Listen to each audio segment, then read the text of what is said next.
அக்காவையும் surprise பண்ணிட்டேன், அக்கா பையனையும் சர்ப்ரைஸ் பண்ணிட்டேன். வெளியில் வந்து பார்த்தா வண்டி சவுண்டு கேட்குது. நீ வந்திருக்கியாடி, சொல்லாமே வந்திருக்க, சர்ப்ரைஸாக வந்திருக்கியாடி, வேலைலாம் இருக்குன்னு சொல்லி எப்படி வந்தேன்னு சொல்லி கேட்டா. அப்போ வேலை இருந்தாலும் இல்லைனாலும் வரணும் இல்லையா, ஃபஸ்ட்டு பர்த்டேக்கும் வரல, ஊரில் இருந்தேன்.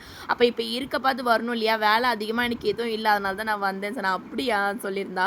தம்பி பிறந்ததுமே அம்மா வீட்டில் எல்லா ஃபங்க்ஷனுமே வந்து பண்ணாங்க, பாண்டிச்சேரியில் தான் வந்து பண்ணாங்க. ஃபஸ்ட்டு பர்த்டேயுமே வந்து பாண்டிச்சேரியிலே பண்ணாங்க. அதுக்கப்புறம் ஒரு பர்த்டேயுமே அவள் வீட்டில் அவளே வந்து எல்லாருக்கும் சாப்பாடுலாம் செஞ்சு போடுவோம். தம்பிக்கு எல்லா ஃபங்க்ஷனுமே வந்து பண்ணியிருக்கா. அப்போ இந்த வருஷம் பண்ணலனா எப்படி, அதனால் காசு வேறு அவகிட்ட இல்லையா, அதுக்கப்புறம் நான் கொடுத்து அதிலே நீ பண்ணிடு, எல்லாருக்கும் சாப்பாடெலாம் செஞ்சு போடுன்னு சொன்னேன். ரொம்ப கிராண்டெல்லாம் பண்ணல, சாப்பாடு மட்டும் செஞ்சு எல்லாருக்கும் வந்து வீட்டில் கொடுத்துடலாம், கேக் மட்டும் வீட்டில் செய்யலாம்னு சொல்லியிருந்தா. அதுவும் நான் வந்ததுனால இவ்வளோ விஷயமும் பண்ண, நான் வரலனா அது கூட பண்ணாமல் இருந்திருப்பா. ஏன்னா அந்த 4 வருஷமுமே வந்து பண்ணாலாம், அப்போ இந்த வருஷம் இல்லைனா எப்படி, அதனால தான் வந்து நான் ஊருக்கு வந்து சரி இதெல்லாம் நீ பண்ணுன்னு சொன்னால். அம்மாவும் வந்துட்டாங்க ட்ரெயினில். அவளும் வேலைக்கு போயிட்டு வந்துட்டாலாம், டயர்டாக வந்திருந்தா. ஆனால் நைட்டு வந்து கேக் வேறு செய்யணுண்டி, சமையல் எதுவும் பண்ண வேணாம், அம்மாவும் வாங்கிட்டு வந்துட சொல்லுன்னா.